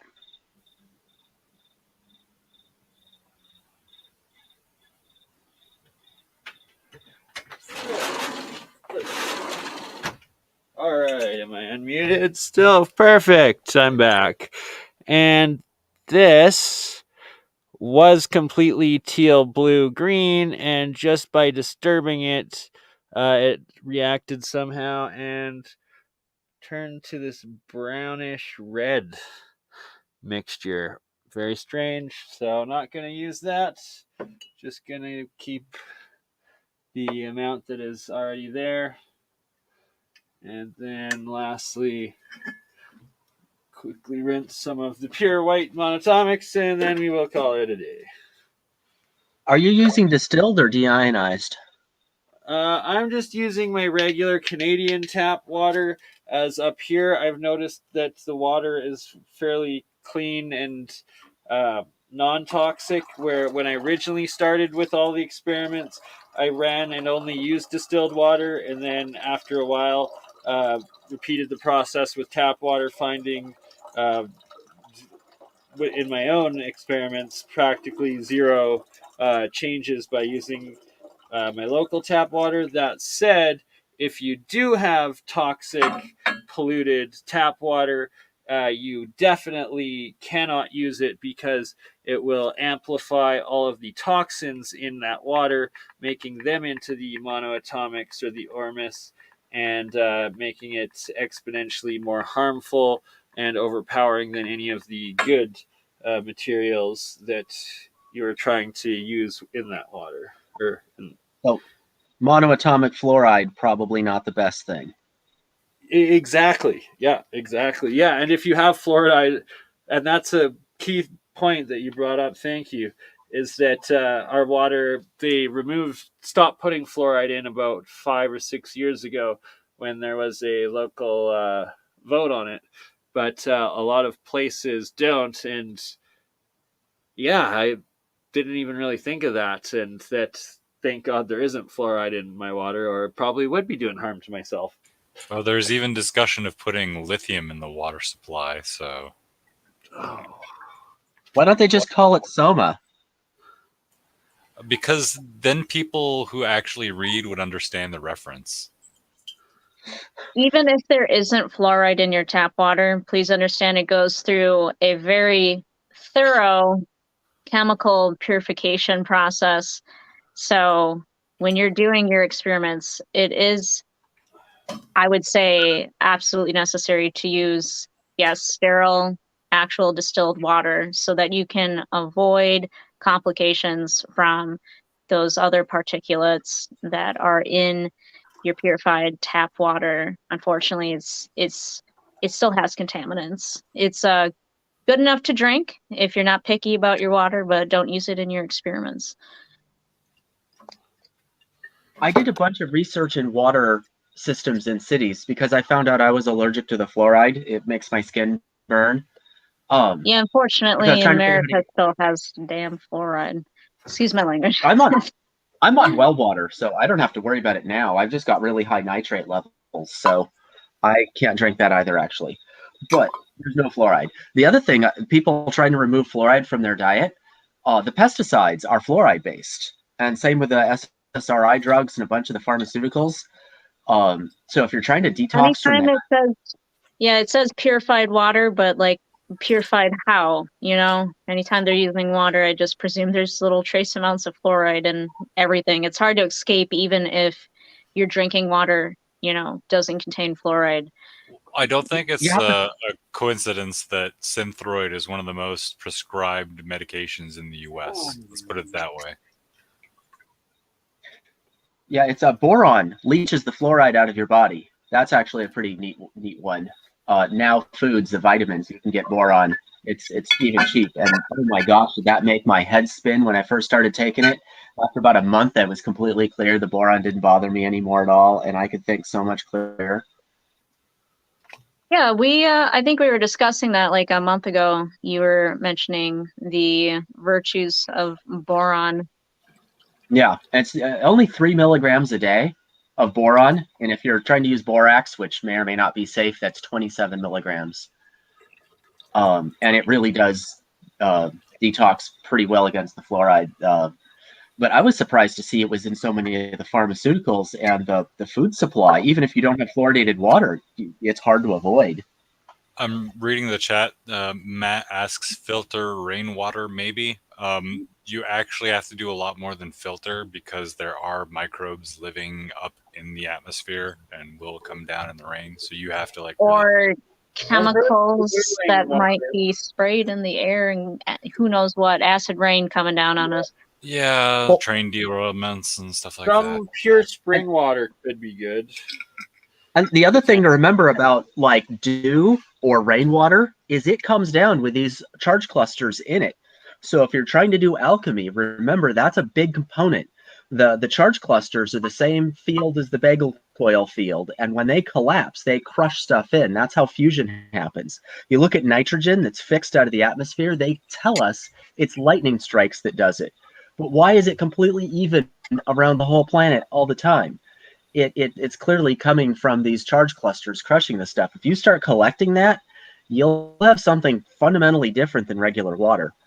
Well, incidentally, a lot of places make it illegal to collect rainwater. Check your local laws before you set up a barrel on your property, as stupid as that sounds. Yeah, I definitely imagine rainwater is cleaner in certain areas of the world, even though the clouds circulate and all that.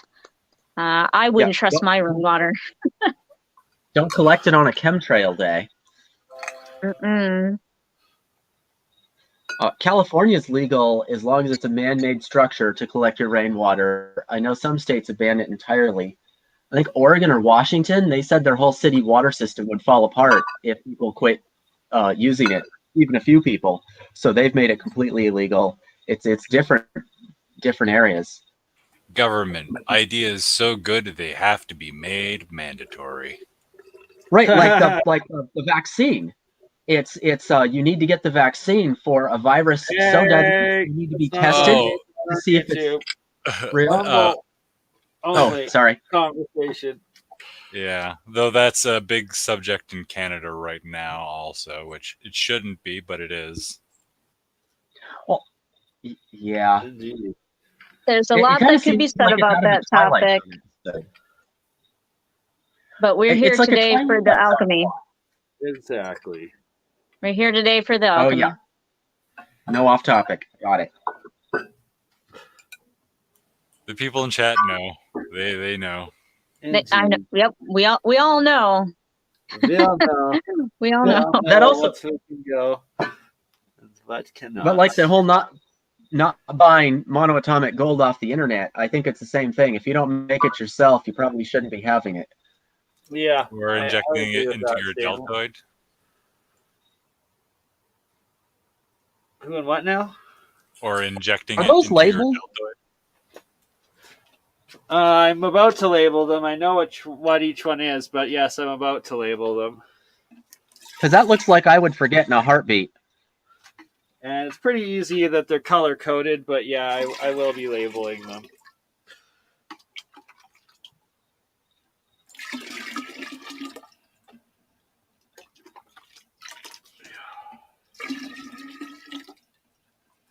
So, for those who are interested, would you mind posting links to your channels, Liminal and Space Case? My channel is still peacefully empty. I have not posted anything yet. I'm also on my phone, so I don't want to accidentally back out. If BurnEye, when he gets time at the end of his stream, or Simon, if you want to post it, people can go ahead and subscribe. This summer, I'm going to be doing electroculture, electroculture, and continuing with growing crystals and some other fun stuff. It's just forthcoming right now, though. It's kind of like you can subscribe and you'll be the first to see my content. Building up to it, right?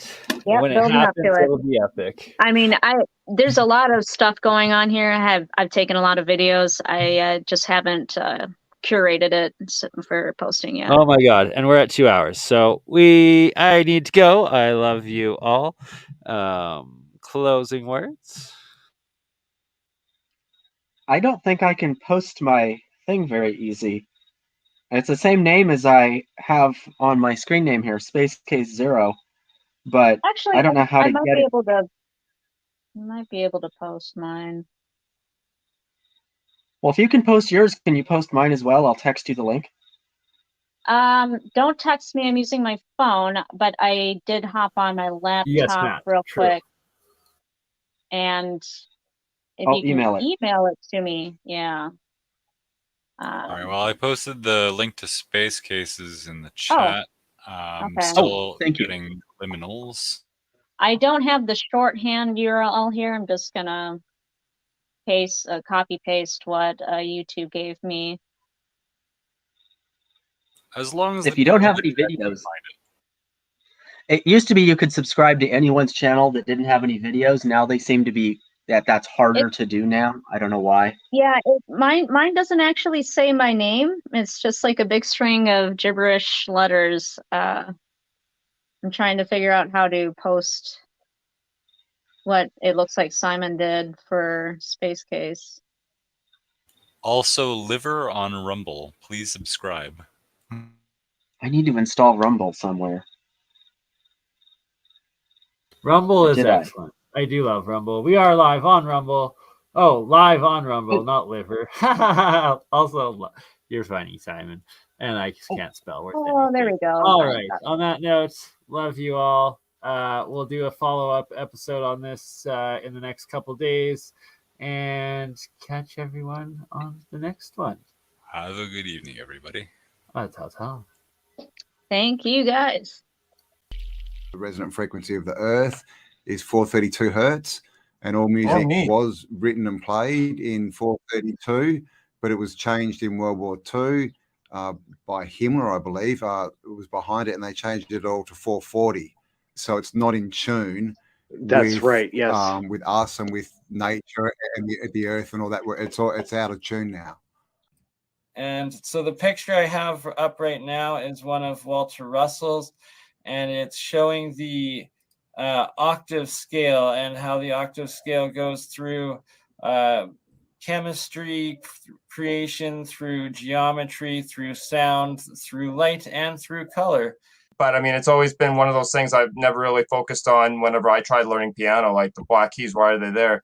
When you play them, they just seem like they just make you feel a certain way instantaneously. It's like a lot of things. It just that kind of connection, that kind of vibe or whatever it projects, that you get it immediately in that speed. With the black keys, it sounds like it's the ether more, it's a background subconscious sound or frequency, like to do with dreams and, the other realms, which is interesting because when you listen to music today, especially, like the pop music, it's got a very heavy backbeat, right? We put you in a certain state where you're accepting with the backbeat, and then they sing all their lyrics into your mind, which is how they program you. Yeah, no, absolutely. Ooh, so that's like if you're resonating with the right harmony, you're getting like up in consciousness or in dreamland. If you're resonating with the dark hole, you're getting sucked back down to like the upside down. No, thank you, Stranger Things. If I'm doing certain sounds, sometimes like if I'm doing like breathing sounds or sounds with my throat, it depends. Like, but some of those frequencies do calm me down. And, a lot of those frequencies can be used to trigger people to feel, anxiety as well. And I think that happens a lot. And it's open to conspiracy and to interpretation on how people use those frequencies to really put people at a state of vulnerability. Because music's very powerful in that kind of way that can, shape even the most strongest of minds. Yeah, it's subliminal. And also, it's the way I see it too is it's been used all throughout history. If it even goes back to the biblical times, when they crumbled the walls of Jericho, they used a certain tone and frequency as trumpets. a weapon, right? And we're doing it again today. We're coming up with ultrasonic weapons.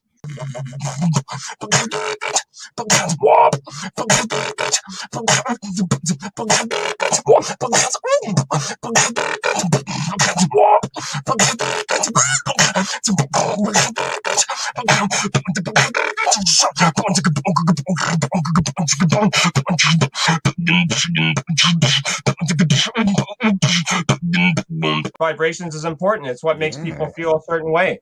It's what makes energy. people, it could be used as a, to have specific things that can alter your mood based upon frequency. So, I mean, it's good to understand different aspects of sound, the very thing that everybody seems to be comfortable with when they hear something called music. Yeah, that's a good thing. You don't be out of tune. Think about that. Sound. Oh, and we're done. Shout out to everybody who participated, and also I just posted the link in the live chat.